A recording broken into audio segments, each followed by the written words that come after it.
patois, la brise, qui a donné son nom à la vallée d'Or.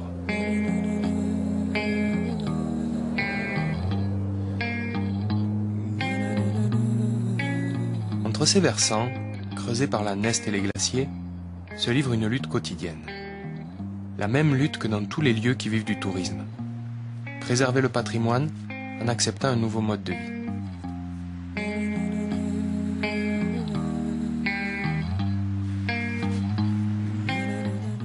Aujourd'hui, la vallée d'Or, elle souffre un peu de ces lacunes. Contrairement à une vallée riche comme la vallée d'Ossau, où tous les gens ont préservé leur culture identitaire quelque part.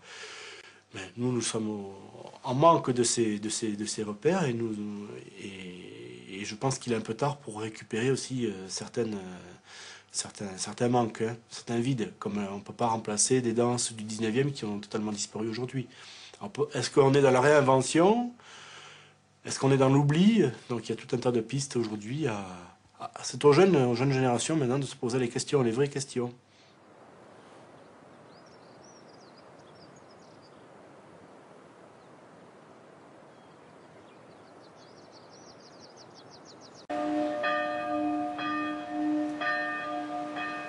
J'étais au Pla d'Arsoué à m'occuper des agneaux avec ma femme. Tout à coup, nous entendîmes une discussion. C'était un ours avec un grillon. J'entendis la conversation que je vais vous conter.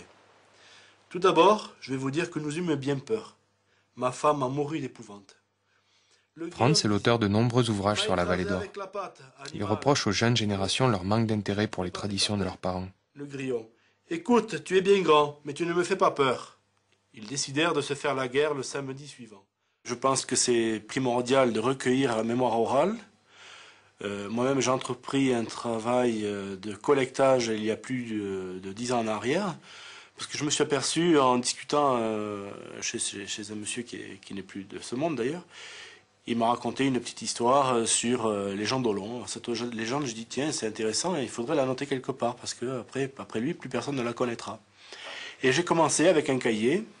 Après, j'ai pris un magnétophone avec les cassettes et j'en suis venu au numérique et même à filmer certaines personnes. Et 10 ans après, j'ai sorti ce livre, Contes et légendes et récits de la vallée d'Or. Mais en fait, que représente cette identité locale? Un lien entre générations? Un attachement à un lieu? Ou bien l'expression d'une forte solidarité entre les habitants de cette vallée où il n'y a pas si longtemps, entraide était synonyme de survie.